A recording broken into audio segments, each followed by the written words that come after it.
So what I want to talk about today is not just my own work, but the work of a large team of researchers, all collaborating on investigating the history of the Greeks in Egypt.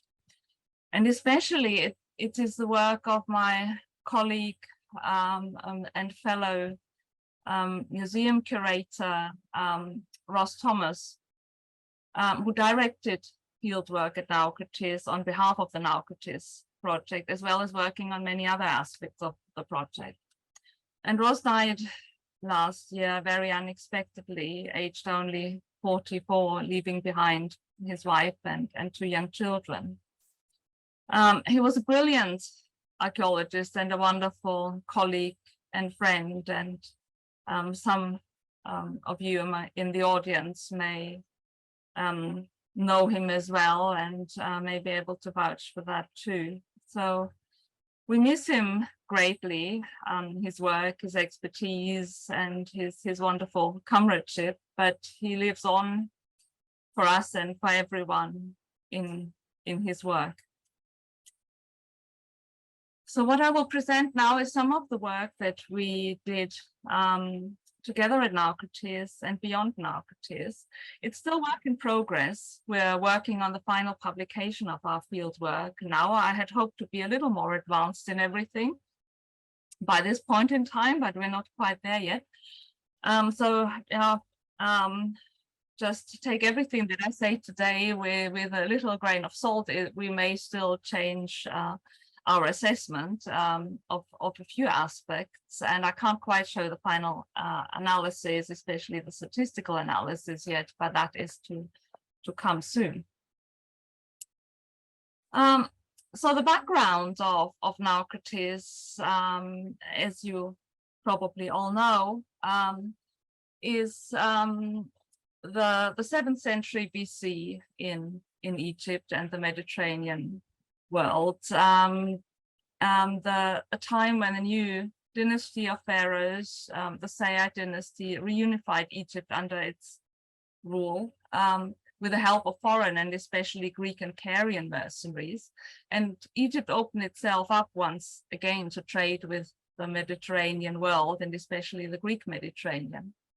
And Greek and other foreigners settled, especially, but not only, in the Nile Delta. The key source of our knowledge about some of this, at least, and especially about the role of Naukratis in this picture, is Herodotus, who in his histories notes the importance of mercenaries in helping the pharaoh gain, the new Sayyid dynasty gain power, and who recounts the establishment in the same period of a Greek trading post at a site called Naukratis, granted by the pharaoh to 12 different Greek cities or communities. And for a long time, all the world knew of Naukratis was what Herodotus and other ancient writers reported. From around 600 BC, Greek poets like Sappho and Anacreon later on painted Naukratis as a place where archaic aristocrats journeyed to garner profit and prestige, to see the wonders of Egypt and to feast in the Greek sanctuaries on the banks of the Nile, entertained by hetairae of famed beauty.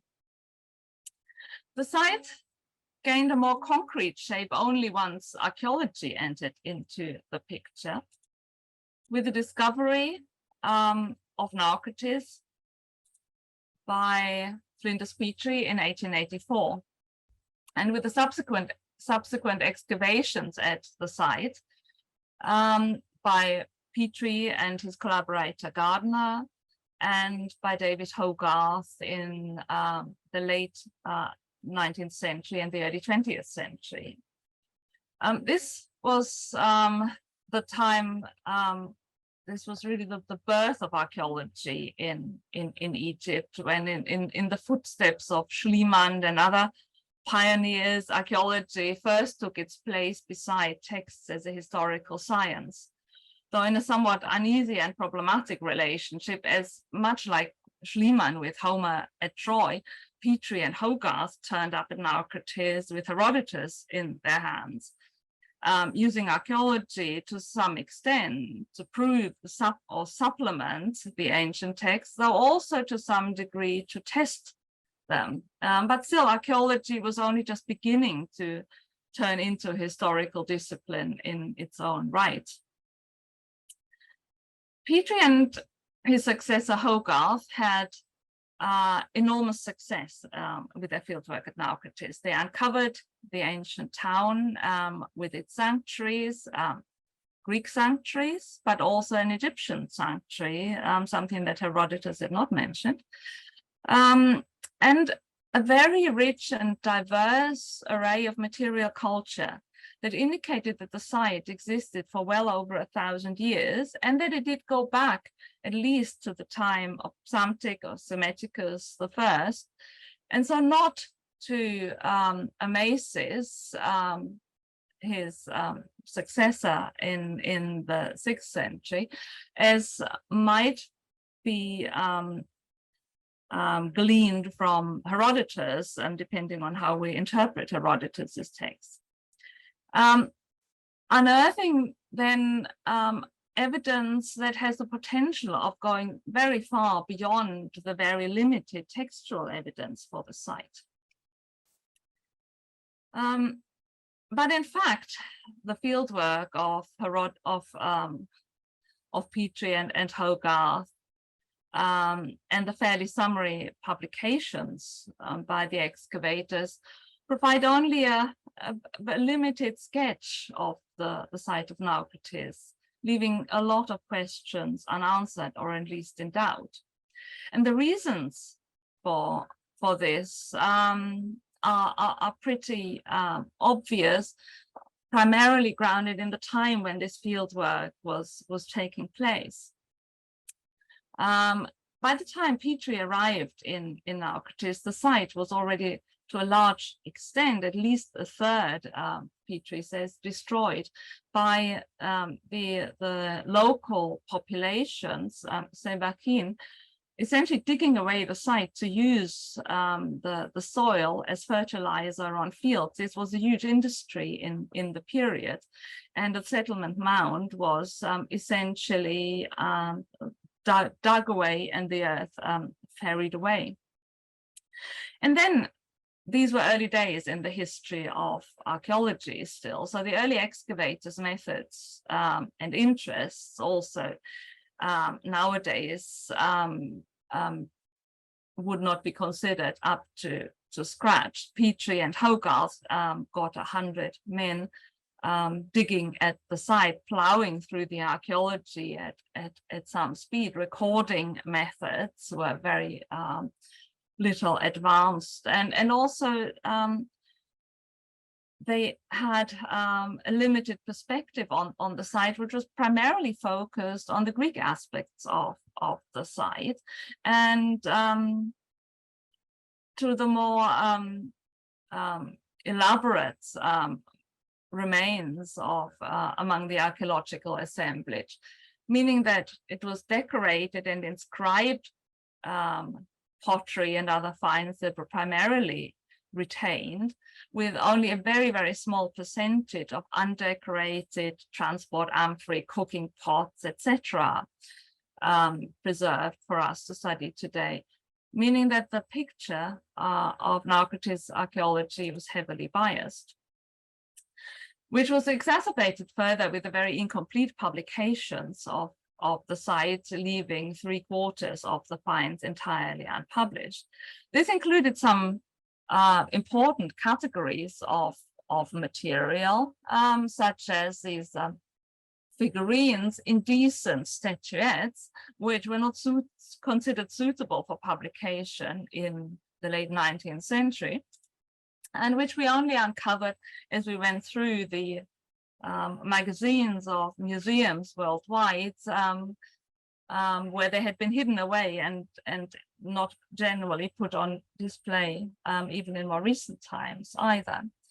Now, these figurines are essentially Egyptian in character, and in fact, it's the Egyptian part of the assemblage that has been neglected especially, including also, for example, the vast majority of Egyptian amulets that were found at the site, which Hogarth considered as essentially worthless. And this is something that is a thread that runs through the whole documentation of the site, these value judgments that are made concerning the finds, where generally Greek finds are valued more highly and Egyptian finds much less so.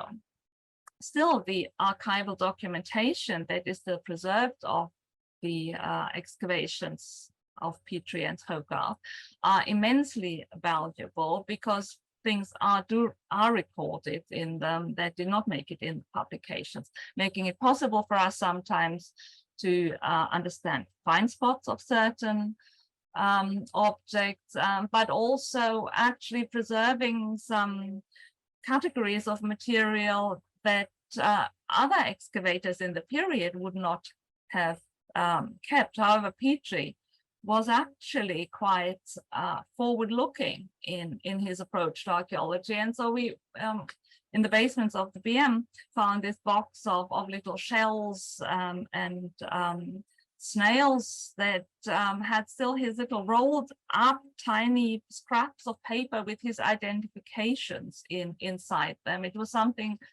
that is valuable for understanding, for example, how Romans imported snails into Egypt for consumption, and something that very few excavators in the period would have considered as worth retaining. So there's a lot of potential in the material assemblage, and that potential remained essentially unexploited because, in part, of the enormously wide distribution of the finds after the excavations. Over 18,000 finds preserved in over 70 museums worldwide. And tracing all of this was obviously beyond the capacity of any single person or scholar. Sometimes there are even fragments of the same objects that are distributed across the different collections. So all this left many questions open, and many controversial questions as well. For example, very fundamentally, when and why was Naukratis established? What did the site look like? How did it function? Who were the people of Naukratis, and how did Naukratis develop over time? In particular, there was one fundamental controversy over the early history of the site. Was Naukratis essentially a Greek foundation with a later Egyptian suburb, or was it an Egyptian town with a later Greek suburb? And it's interesting to see that this is the answers to these questions divide quite neatly along the lines of classicists and Egyptologists, with classicists generally assuming now that Naukratis was more or less a colony along the lines of other settlements abroad, possibly even established against the resistance of Egyptians. Whereas Egyptologists, such as Jean Yoyot, for example, were adamant that Naukratis could only have been established with the agreement of the pharaoh, that it was most likely an Egyptian town in which Greeks were only given a part of the site to settle, to trade, under the watchful eye of the pharaoh, possibly in return for their services as mercenaries in helping to establish and maintain the power of the Sayyid dynasty, but also acting as traders in the interest of the Egyptian pharaohs, using their wide Mediterranean networks to attract goods into Egypt and distribute Egyptian goods around the Mediterranean. When we haven't started the project yet, so first, some of these questions were already very apparent to archaeologists in the 20th century. So an American project examined the site in the 1970s and 80s, and they were trying to address these very same questions with modern methodologies, core drillings, balloon photography, magnetometry. This was very much state of the art. So with this very careful recording and the modern technology thrown at the site, the results of the project, which were published in a series of volumes, looked very convincing. So they concluded that, in fact, there was no Egyptian material at the site before the Ptolemaic period, thus supporting the view that this was, in fact, a Greek foundation on virgin soil. At a closer look, however, there were a number of problems with their conclusions, such as, for example, that according to the view of their geologists, the River Nile crossed the site and actually moved across the site during the period of its occupation, which is basically impossible. And also looking at the analysis of some of the finds they made, there are clear problems with the dating, for instance, of the Egyptian pottery that they found. Much of this going back to the fact that no Egyptologist was involved in the project in the field at Naukratis. So their conclusions, in fact, turn out to be very unreliable. So when we started the project, we did not want to make the same mistakes as others had made before us. So we got together classicists and Egyptologists in the project. We decided to focus on the archaeology primarily, on the material culture for a new perspective, to reassess the textual perspective, and to reevaluate in detail what those who excavated before us at the site had done.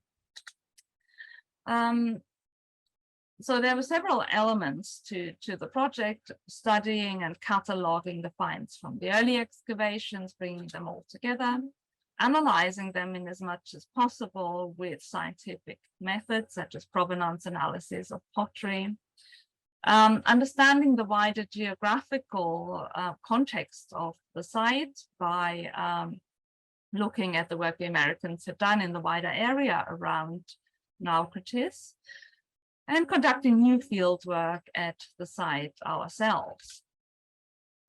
The finds from the early excavations have for some time now been published in our online catalog, which is unfortunately at the moment only accessible in an archive version, but we're about to migrate this to a new site now, to which we can also add some new analysis. The fieldwork, as I said, is currently also being prepared for publication, and it's the fieldwork results that I want to focus on in particular in the following. So one of the key results that has come out of our work at Naukratis is that Naukratis is by far not archaeologically exhausted, as the American excavators at the site had concluded in the past. On the contrary, there are meters worth of archaeology still under the fields, and over 80 buildings, for instance, can be discerned in the magnetometry that we did in various areas of the site. It's also clear now that the site was much larger than the relatively small central area that was excavated by Petrie and Hogarth. It covered an area of some 60 hectares with space for up to 16,000 people. We were also able to determine the location of the Nile in relation to the site, which had also been a point of some debate and controversy in the past. It's now clear that Naukratis lay on the eastern bank of the Canopic Nile. And that the Canopic branch of the Nile was the most significant Nile branch in the Sayite period. At least 4 meters deep enough, wide enough for seagoing ships to sail directly from the mouth of the Canopic branch straight through to Naukratis. So there was no need for transshipment anywhere along the route. It's also clear that the river prograded slightly west over time, with the site following it, a habitation following the river as it moved. All of this is largely the work of our geologist, Ben Pennington,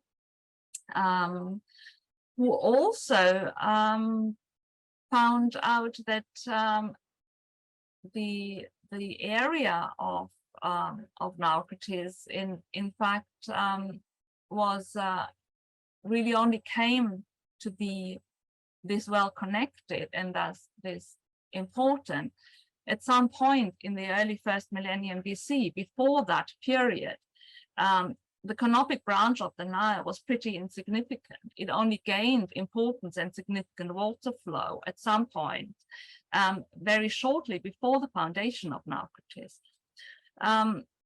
So it is only in this area that the establishment of a major trading port in this location also would have made sense. Only around the time when the Sayite dynasty, situated at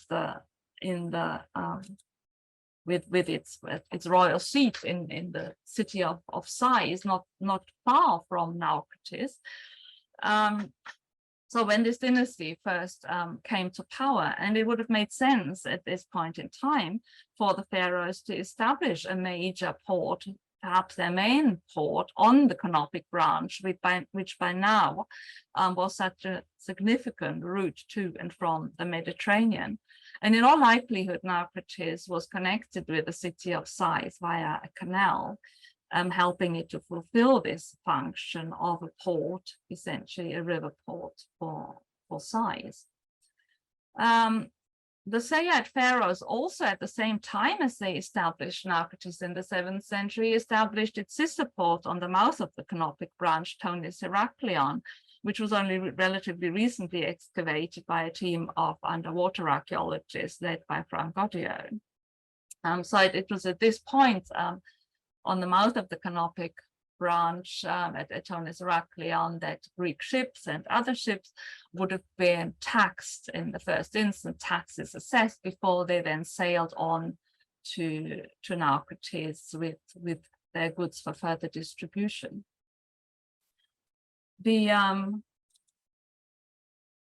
site of Naukratis was also conveniently located for one of the major trade goods at the time, natron, which we know was a popular, valuable export good of Egypt in the period. So it had a very strategic location, clearly from a number of perspectives, but one that really only came into existence just before the site was actually founded.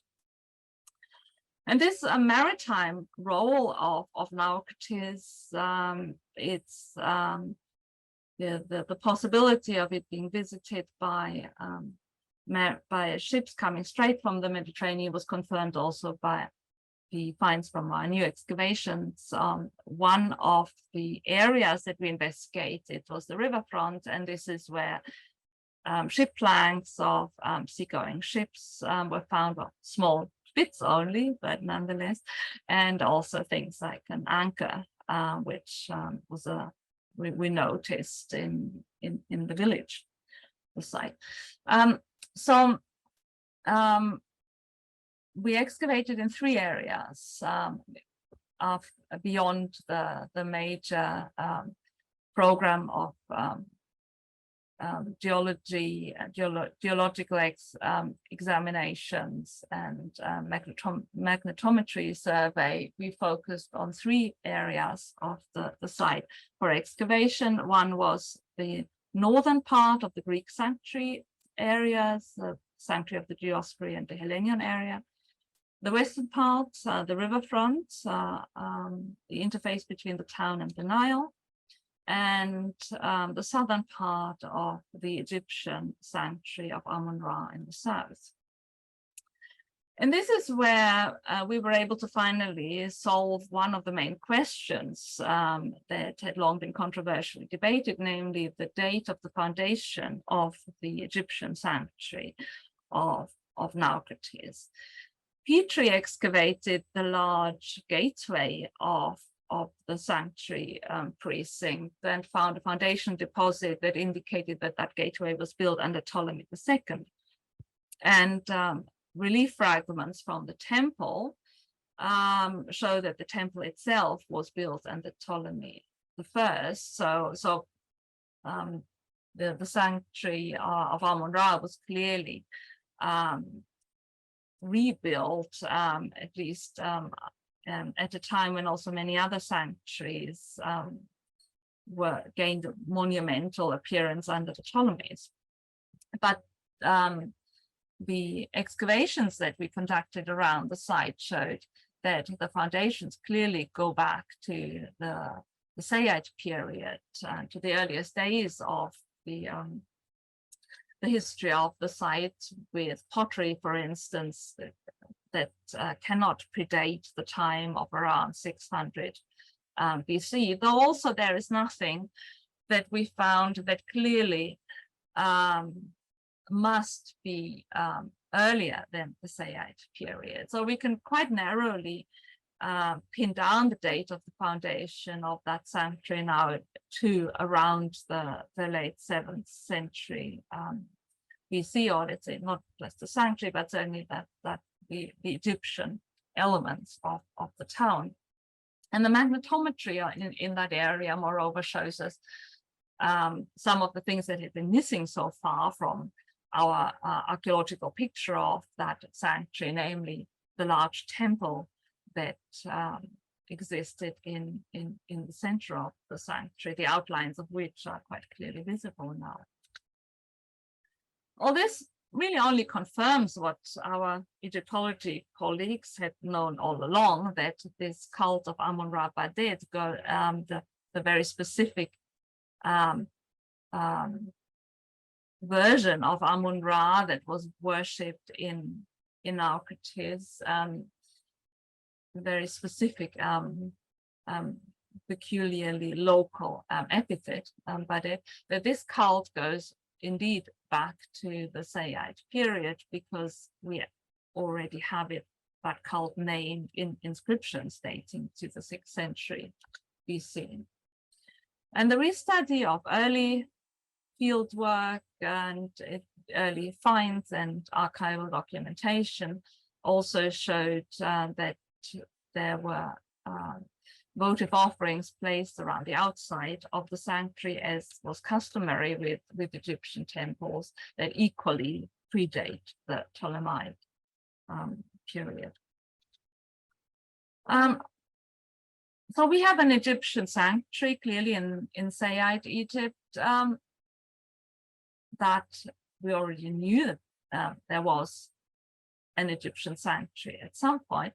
What was not so known, not clear at all yet, was what the town of Naukratis itself looked like beyond the sanctuary, the houses of Naukratis. Petrie's ground plan was not very clear at all, and houses were not something that he focused on in any way.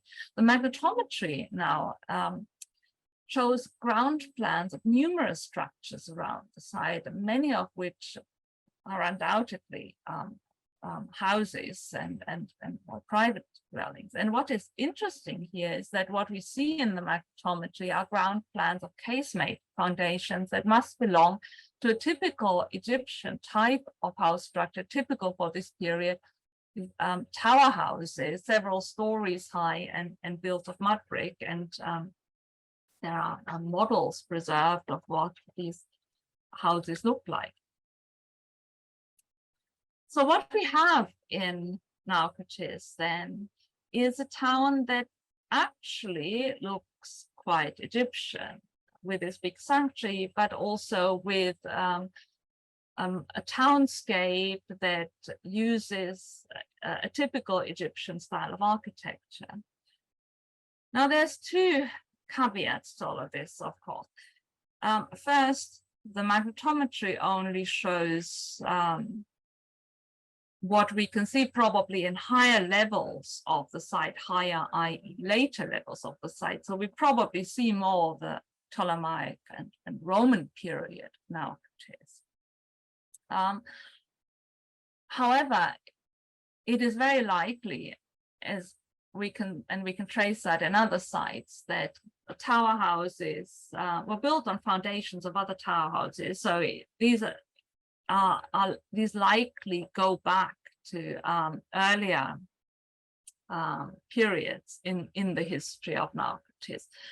And this would make sense also when we consider that Greeks also in elsewhere in settling in the Black Sea, for instance, often used local elements of architecture as it made sense to stick with an architecture that was appropriate to the local resources and the local conditions. And stone was very scarce in Naukratis, so stone building certainly would not have been an option, and mud brick would have been the material of choice. Of course, we don't know, and that's the other caveat, who actually inhabited this site. It may look quite Egyptian. Greeks could have been living in these houses, or Egyptian. So the architecture doesn't necessarily tell us anything about the people and who inhabited the buildings. However, we get a bit more of a sense of the sort of cultural flair of the place when we look at some of the practices that we can trace via the archaeology of the sites. And there it is clear that Egyptian style religious rituals dominated in the areas, at least of the town, of the habitation quarters. And this is where our little phallic figurines come in, but also other figurines of nude women and Egyptian deities, Hippocrates, Hathor. These are all typical for rituals and cults related to the Nile inundation, the big festivals that were celebrated annually to coincide with the inundation, and that revolve around the fertility of the earth, the fertility that the Nile brings, and that is also linked to human fertility, to ideas of death and rebirth. These are things that are found at the time in other Egyptian settlements, and we have them here also in Naukratis. And so there is nothing at all unusual or foreign about the town of Naukratis from this perspective. It fits in very well with the general picture of the Sayite period Nile Delta. And examples of these figurines that we also found in our recent field work on the riverfront.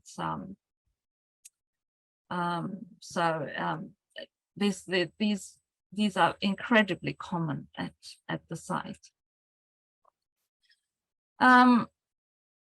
Our excavations in the Greek sanctuaries area to some extent further confirmed this picture of quite a strong Egyptian element.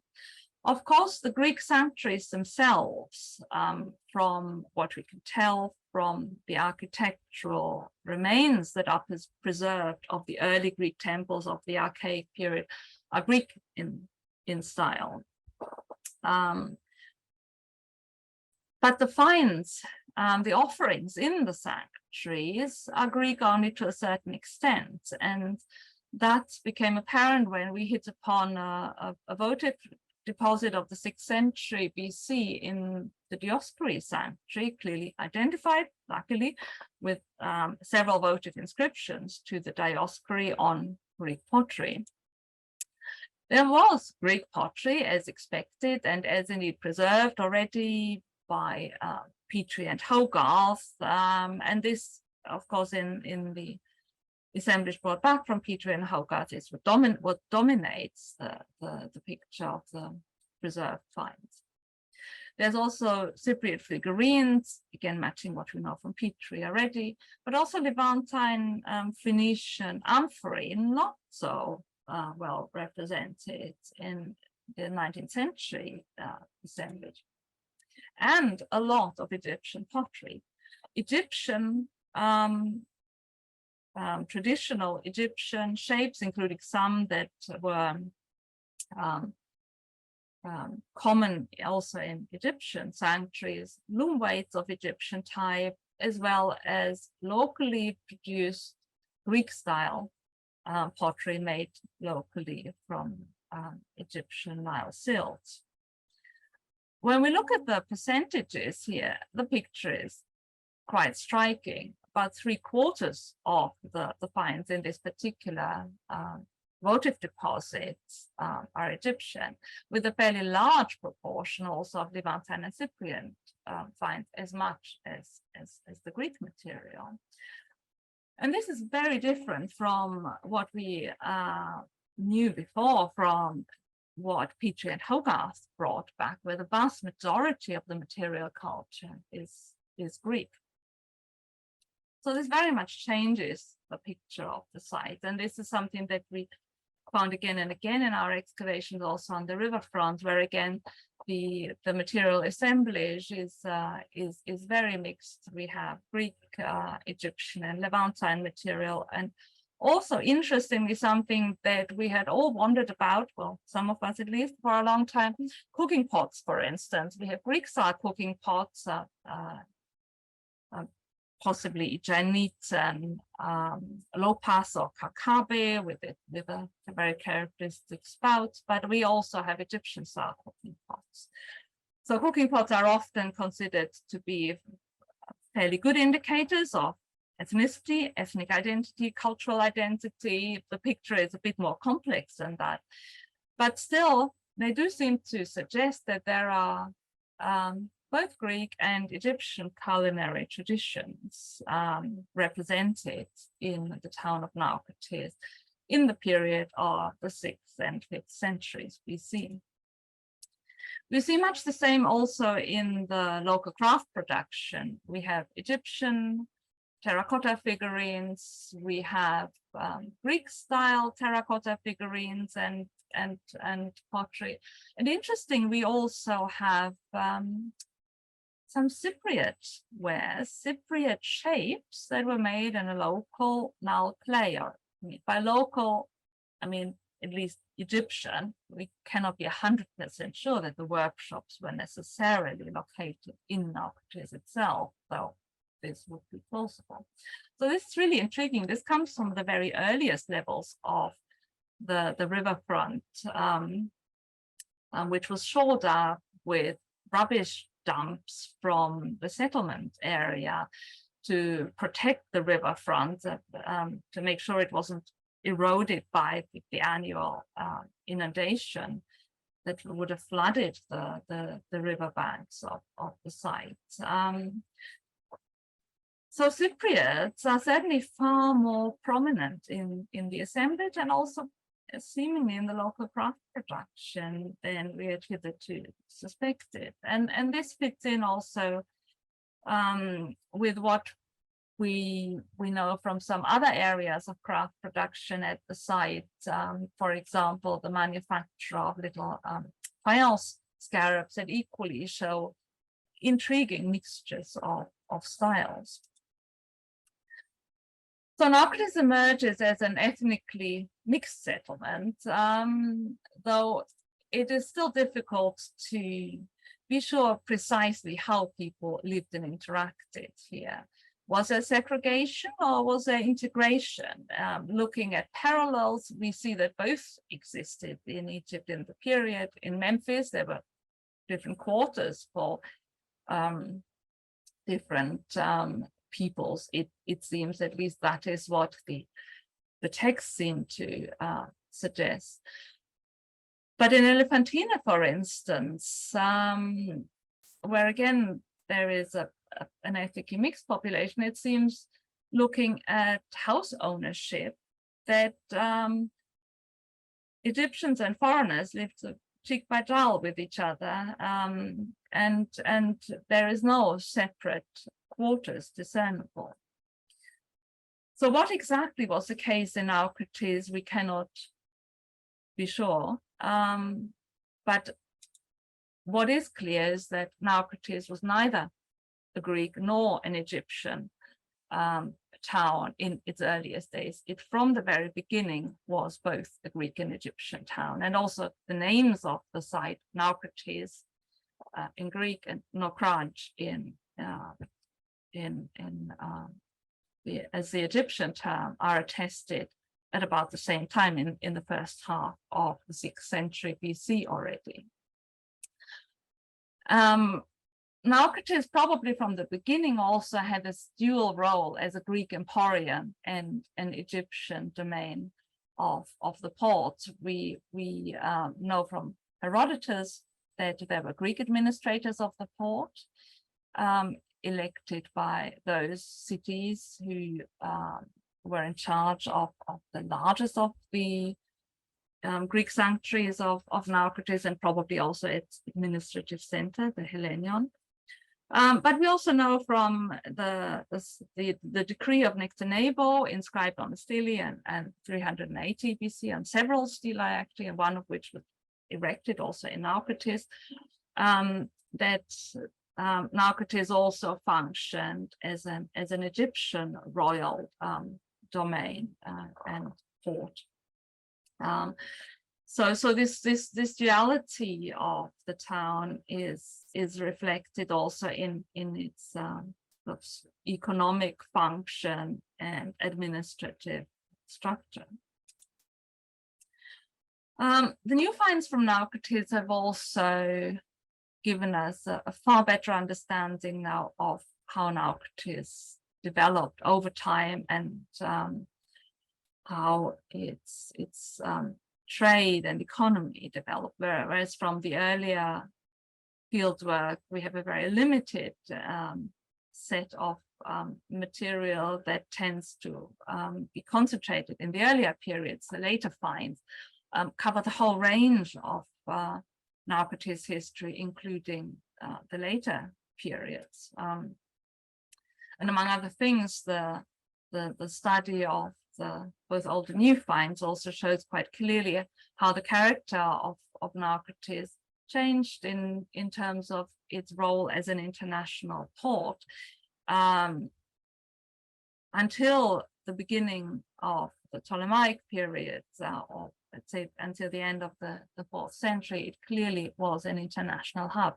After the foundation of Alexandria, that seems to change, and Naukratis becomes a bit more of a backwater and a regional trading port more than an international one. So all of this gives us a new understanding, a new perspective on Naukratis and on Greek-Egyptian relations. And one of the things that it highlights is that there is definitely change in the way Egypt and Greece related to each other.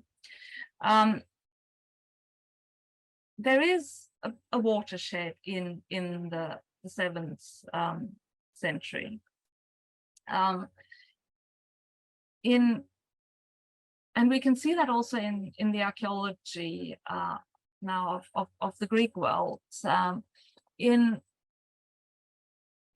Egyptian and Egyptianizing objects did reach the Greek world also before the 7th century.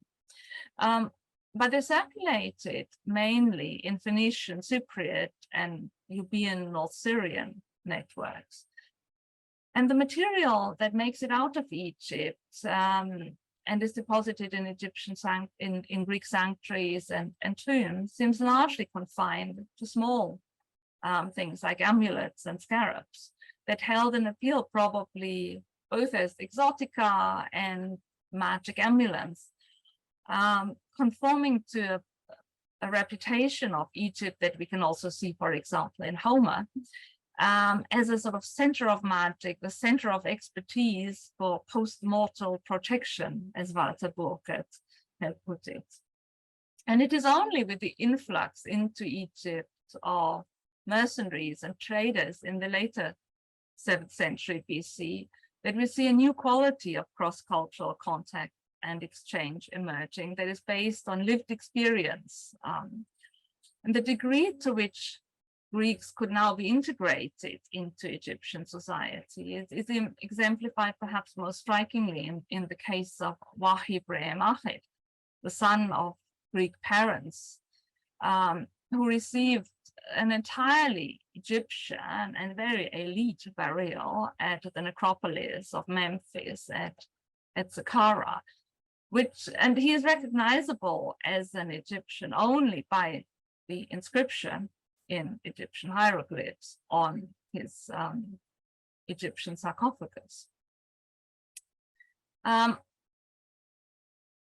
Re'emached is probably an exceptional case, but Memphis undoubtedly was a center of cross-cultural engagement between Greeks and Egyptians, home to Greek and other foreign mercenaries in particular. It was a key contact zone. Greeks here participated in the cult of the sacred Apis bull, making Egyptian-style offerings with Greek dedications written on them, but also Greek offerings that had been, as we now understand better, that had been commissioned from Rhodian, in this instance, workshops, pottery workshops, or pottery workshops back at home, featuring an iconography on them, images on them that were clearly, specifically designed for consumption in Egypt, for dedication to an Egyptian sanctuary, as in this instance is Rhodian Situla with 2 bulls, or perhaps more likely 1 bull and 1 cow, the sacred Apis bull and his consort. Their peculiar shape which is unique in the Greek repertoire, may also be derived from knowledge of Egyptian culture, as this type of storage jar is used, among other things, in Osirian cult as a specific cult vessel, such as this in situ find in the sanctuary of Osiris in Karnak indicates. And all this, there's better understanding now of the embeddedness of Greeks in Egypt, I think lends considerable support to arguments that have often viewed with some skepticism that appropriations from Egypt did play a tangible role in shaping elements of Greek culture.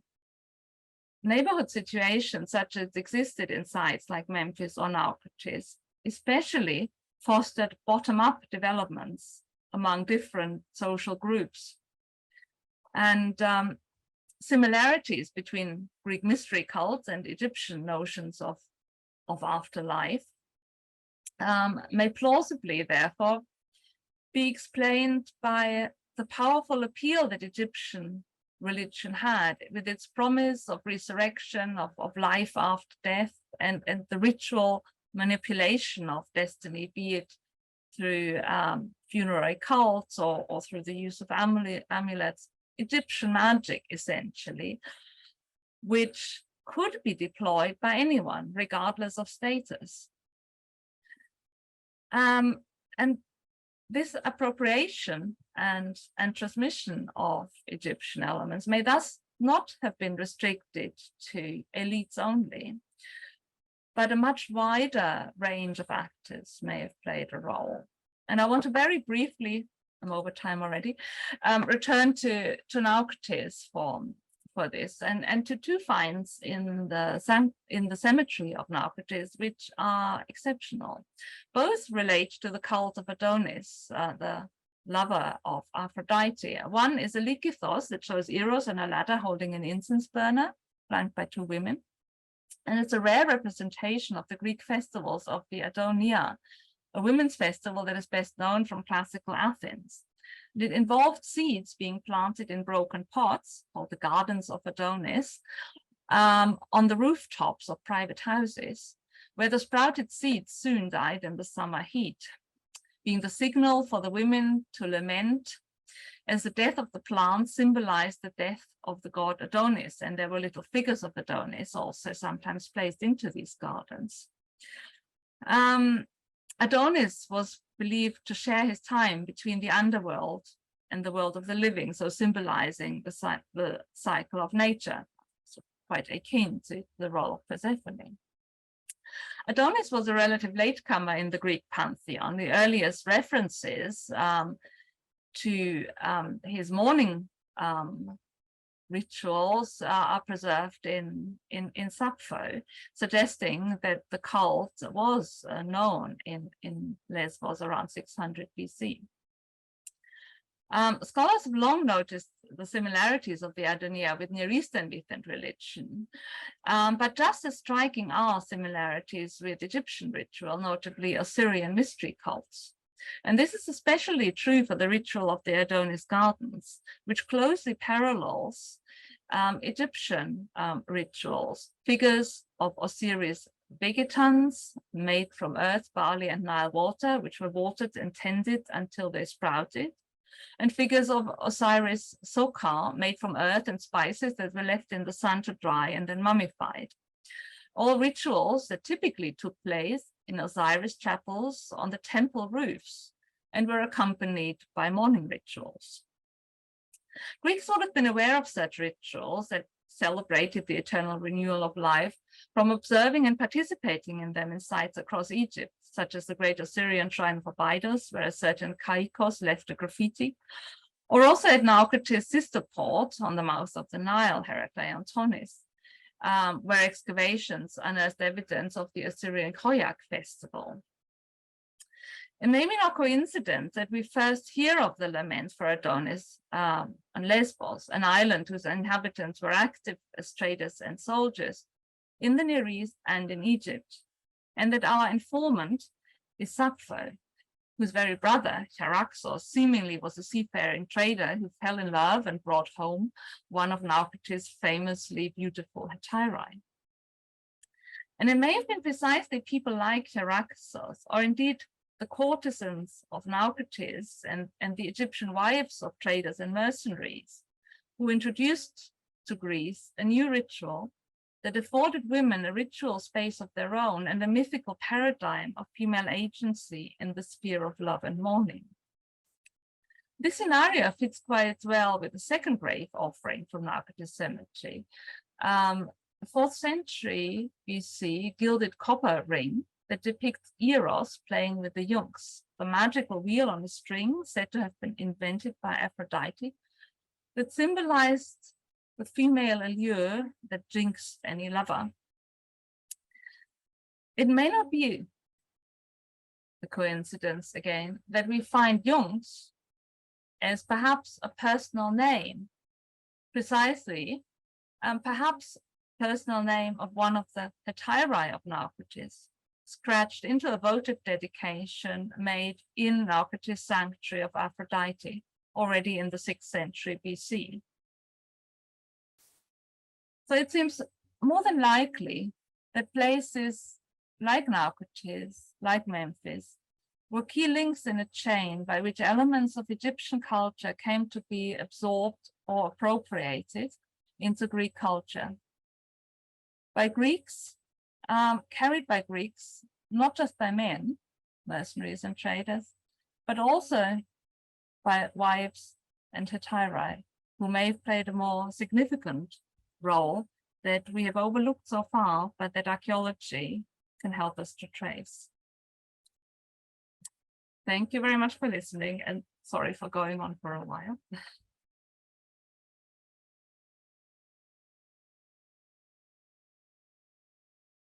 Well, thank you very much, Alexandra, for that wonderful paper. I really enjoyed it, and I'm sure we all did. It was it had such a broad scope, you know, but going from the archaeology of Naukratis to Adonis and the Orphic gold leaves. I was very, very impressed. I think if you don't mind, I'd like to open the floor for questions, because I think people will have things to ask you. So please, if you want to ask a question, we'd most like you to ask it with your voice. But if you're not comfortable speaking out in a situation like this, then by all means, you can put your question in the chat, and I and Kato will read them out. So please, if anyone has something to ask, please do.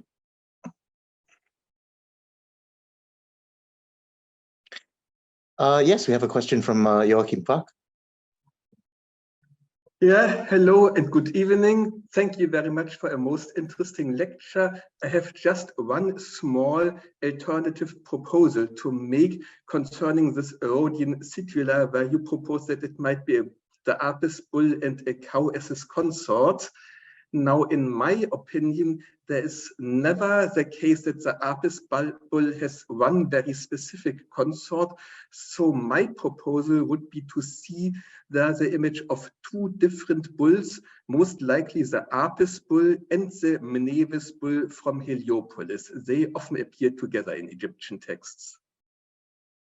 Thank you very much. That is really interesting. I had been wondering what the explanation for the two bulls might be, and had been considering whether it could be one of the other bulls. So it's interesting to hear that they do appear in texts together, and in fact it's not clear iconographically whether we are dealing with two bulls or a bull and a cow either. Unfortunately, the situla is quite damaged. So actually two male bulls would be perhaps a more plausible explanation. Of course, we also have to consider that we have these images are also Greek interpretations of Egyptian realities, and that interpretations also that may not always be 100% correct and based on actual Egyptian practice. And we see that sometimes there are mistakes being made as well. So it's always quite difficult to gauge what exactly the Greek, the Egyptian elements underlying the Greek image are. But I think your Apis and Mnevis bull is a very good idea. Thank you. Yes, Astrid Müller. Yes, thank you very much, Alexandra, for this nice overview. I mean, we have discussed before, so bits and pieces I knew already, but there were also some new information for me, especially at the end. And I'm grateful that now one has a more fuller picture of the site. And you are entirely right that yeah, before we had this Greek view, and now we have a more based view between Egypt and Greece, and this is very exciting, I think. And I have at the moment only a small question concerning the port function, because you mentioned that it would have been a port to be used all year round. Is this when there was an inundation? How did this work? Was this possible, or I just have not enough fantasy at the moment. And I remember, I think in one book, there was this view, but a very old Greek historian book, so no Egyptian book, of being an island in the whole sea of water. And so have you thought about this thought service? Yeah. Well, this is really where we would have needed Ross to be here, because he, of course, is the person who really could have answered this question. So we very much miss his expertise on all these matters. So from what I know or can imagine, I think with the inundation, clearly Naukratis always struggled against the water. We can see that in the excavations as well. They were building platforms on artificial platforms on to which the buildings were placed in order to keep them safe from the water. The riverbank is periodically flooded as well. We can see a sort of an alternation of reeds and then another sort of deposit where of pottery rubbish to shore up the bank, then a bit more reeds where the water clearly came over again. So we have this sort of layered cake on the riverfront. And in some areas of Egypt were clearly underwater during the inundation, with people in boats, going from one town to another in a boat, whereas before they would have walked on dry land. But I think that it probably did not necessarily stop boats going up the major Nile branches. It just meant perhaps that you had to be a bit more careful not to bump into the sides of the river, which were flooded, and that the whole sort of pattern of travel and mobility changed in that period. But I think it would, I imagine that it would not have prevented the boats going up the major Nile branches, and certainly, yeah, I think nothing fundamentally changed in Naukratis during the inundation, apart from a little bit of flooding on the riverside. Thank you very much, Astrid. John Wilkins, please go ahead. Thank you for a super paper, Alexandra. Very, very interesting.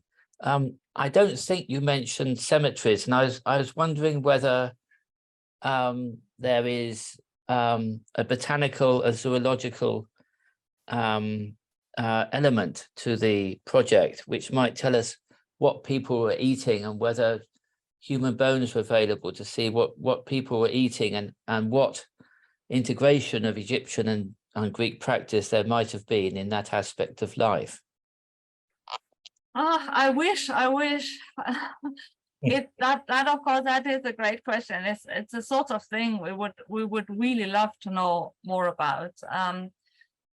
Unfortunately, there are at present no human bones available from ancient Naukratis. The cemetery was dug up by Gardner with very, very little information preserved, and certainly no human bones. Our own excavations have not hit the cemetery, which is largely underneath the modern one or two of the modern villages. So it probably would not be terribly accessible even if one tried. A further second problem would then be, even if one did try, to analyze the material, because it is generally very difficult to export samples out of Egypt for further analysis, and the ability to analyze material within Egypt is limited. We have an an animal bone specialist with us on site, and an archaeobotanist as well. So we have been looking at the question of diets from that perspective.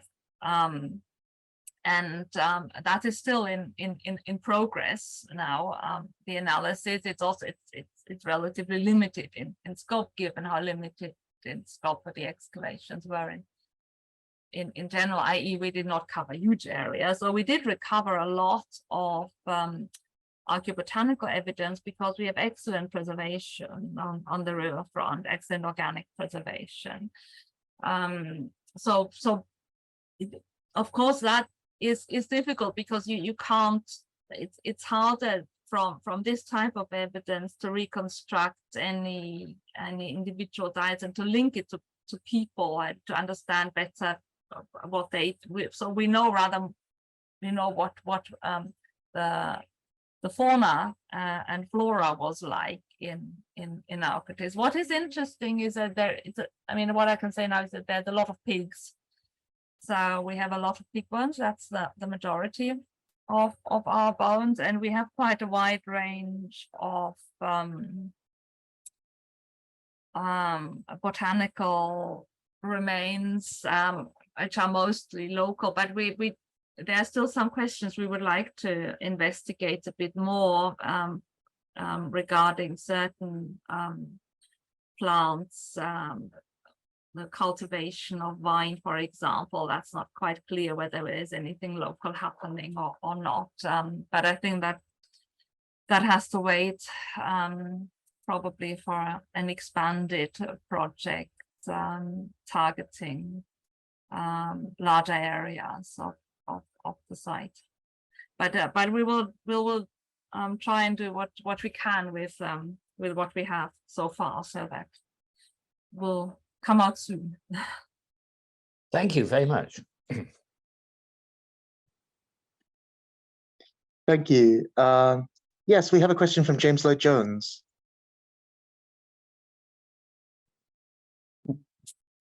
Hi, thank you, Alexandra, for such an exciting overview. Lots of interesting things to take away from that. But my question would be, do you think there's any hope of an approach of sort of estimating percentage populations in sort of the number of Greeks versus the number of natively Egyptian people living at Naukratis, and what would be a proxy for that? Some things that jump to mind might be, square meters of sanctuary space, where you kind of get an interesting balance. But then if you look at the pottery and it's 79% of it's of Egyptian manufacture, that then raises further questions. I'd be interested to see if your thoughts on that. Thanks. Yeah, it's a good question, and of course one that is not very easy to answer. And I think what we can say now is at least that there is much more of an Egyptian element there than we used to have, and we have Egyptian cultural religious practices represented, which would seem to suggest a sizable Egyptian population in Naukratis. So not just a few administrators of the port, but something more than that. But we have to be really careful, of course, to equate material culture with ethnicity here, and especially as time goes on. So at the beginning, the lines were fairly clear cut, Egyptians versus Greeks. After a while of living together, you have intermarriage. Undoubtedly, there would have been intermarriage in Naukratis. And you get Greeks, people of mixed parentage, adopting local customs. It happens perhaps more in places such as Memphis, where mercenaries are stationed, where let's say the sort of the power balance is slightly different, where it is more individual Greeks integrated into very much an Egyptian framework. You perhaps get it a bit less in Naukratis, where there is a strong and distinct Greek element that maintains its cultural practices as well. As you can see that the Greek sanctuaries remain Greek sanctuaries over a long period. There are very few clear Egyptian votive offerings, for instance, in the Greek sanctuaries. So unless Egyptians were dedicating Greek things there, you have to assume that it was basically just Greeks worshipping there, although a wide range of Greeks from different places and probably Cypriots too. But there is relatively little overlap here, much less, it seems, than perhaps in some other areas where and other sites, so places like Memphis, it is always the Greeks who worship in the Egyptian sanctuaries. And again, I mean, we have no evidence of Greek sanctuaries there, so you don't get the reverse. So that seems to suggest that there is perhaps less mixing in certain areas, and more chance of equating material culture and practices with people than perhaps in other places. But it remains a problematic area. So we've certainly not tried to do any calculations of that kind in terms of numbers, and I would really hesitate to even attempt that. I think a more sort of general statement is probably more appropriate for the evidence that we have, rather than quantifying it. If we were able to excavate houses, I think that would give us a much clearer idea what is happening with the population of Egypt. It still will not be entirely clear cut, of course, but I think we would get a better handle on things. But so far we have not excavated any houses as such, and what we have is more the mixed context from sanctuaries and sort of general town rubbish. But if you have any particular suggestions for how we should approach the question, I was wondering if it was I suspected as kind of what you said, an interesting thing to wonder about, but perhaps academically a bit of a throws up a big question mark, I guess. Thanks.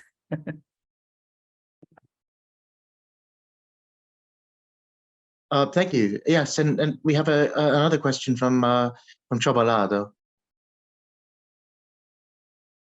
Yes, hello. Thank you very much for this fascinating paper on a really exciting project. I don't think your microphone is on. Okay. No, I think it's better okay. now. Is it okay? Yeah, Can you hear me now? I can hear you. Yeah. Okay, very good. So thank you so much for this really fascinating paper on an exciting project. Now, this question relates to both questions that have been asked before me. And this is really a question out of ignorance from a historian, philologist, rather than an archaeologist. You have mentioned the various difficulties in accessing information about burials, both excavated in the past and yet to be excavated. But one idea that occurred to me that could help us give a clearer picture of the composition of the population in or around Naukratis, or at least of the proportions involved, is if you could differentiate between Greek and Egyptian burial customs. Is there any sign of that being possible? Obviously, the Greeks practiced, in many cases, cremation rather than inhumation. Can you see any cremation, any evidence of that? No, but it's complex. First of all, our evidence is unfortunately extremely limited. Gardner basically could not be bothered to to publish his data properly. He was clearly bored with all those tombs, and so we know very, very little about the cemetery. Most of what we have from the cemetery is late in date, so end of the 4th century. So by that point, it is already quite difficult to distinguish Greek, proper Greek burial customs. It's the burials tie in with what we know from other sites like Alexandria. So they're generally in Greek in type, but with the mixed in elements of Egyptian culture that like you might get also in Alexandria. Earlier burials, there is very little. There is no cremation, but in this time you would not expect cremation. And in fact, you see a change from cremation to inhumation also in Greece, in many areas of Greece in the archaic period, or even a bit before. So but in the 7th century, there is in many areas a change to cremation, and you see it especially in the East Greek region. And I've always wondered if that might in fact have something to do with Egyptian ideas of the afterlife, if that fostered an already existing development towards more inhumation away from cremation, ideas that I mean, there's no embalming of bodies or anything like that, but sarcophagi are being used increasingly. So there may be some appropriation, some ideas that come from Egypt to the Greek world. So there is, it's that would make it even harder then to distinguish, I suppose, Greek burials. But there is very little clearly Egyptian among the material from the cemetery in Naukratis. It is predominantly more Greek than Egyptian. There's a few bits of sarcophagi elements, metal elements of sarcophagi that are typically Egyptian, but it's predominantly Greek.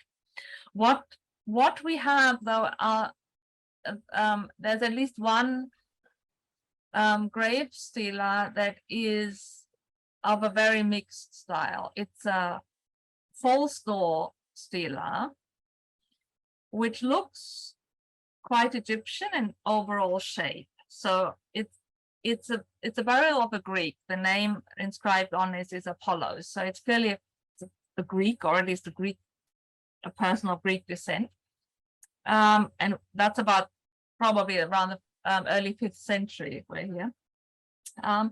Using an Egyptian style of Greek stela, much like the Greek and Carian mercenaries in Memphis also did. But if you look more closely at the grave stela, the door in that false door stela is of a Greek or rather Anatolian type.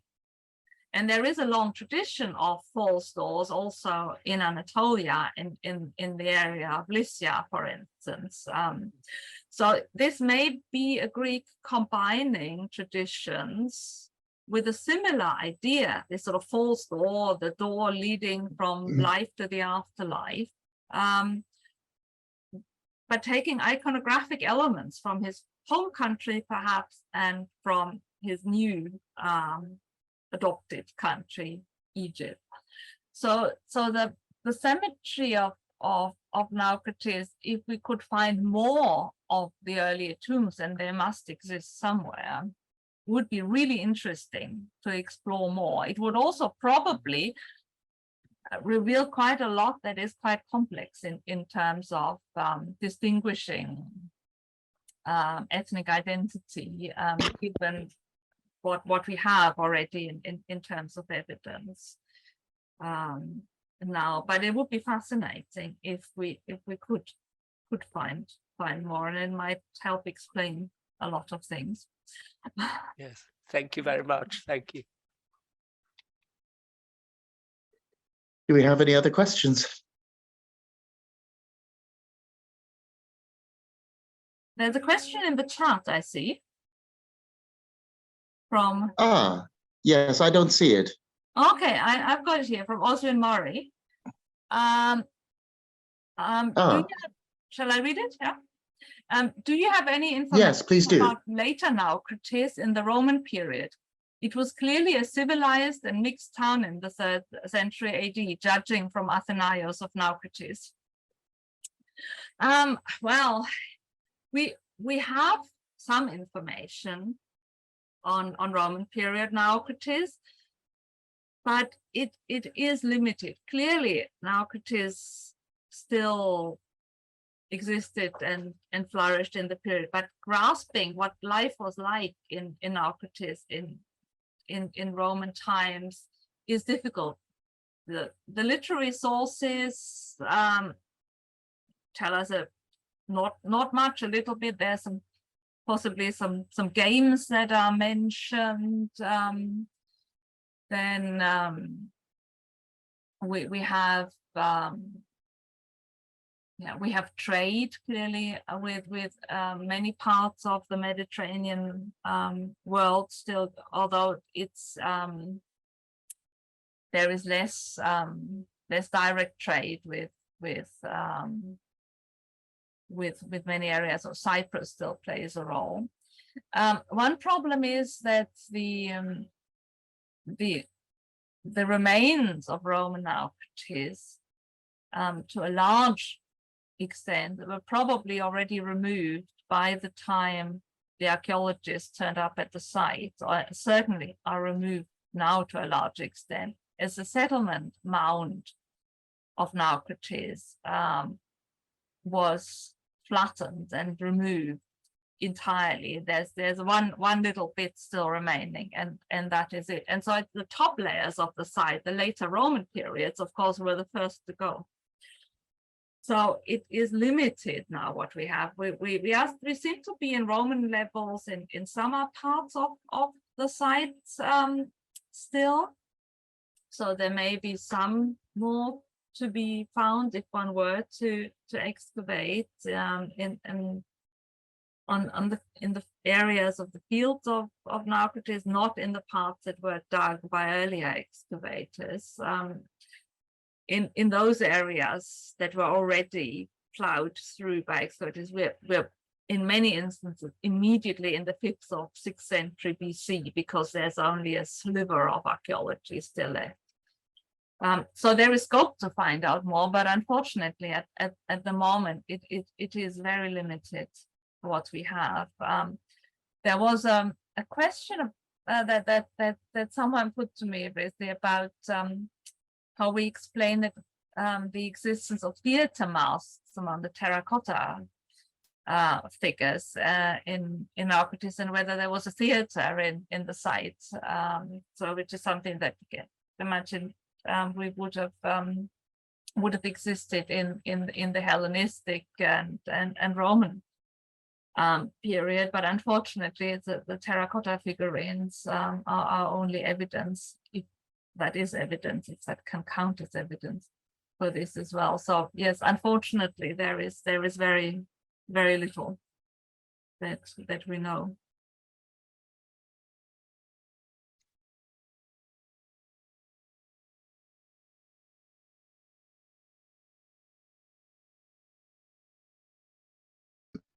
Do we have any more questions, Alexandra? Can you see any more in the chat? Yeah, I see there's one here. That I can. Yeah. Okay. The stone vase workshops. This is from Simon Perna. Has any further work been done on the stone vase workshops and the material they yielded since the 2014-2015 publication of the Corpus of Objects? No, basically no. With Simona Perna, sorry, this is Simona Perna. No, we haven't done any more work on this. So this is still the last word on the matter. And we have not found any stone vessels in the recent excavations, or at least no stone vessels to speak of. No alabastra, no evidence for any further workshop activities with that material. So the work on the stone material that we have published in our online research catalog and discussed in several articles, that is still the latest on the topic. Nothing to add.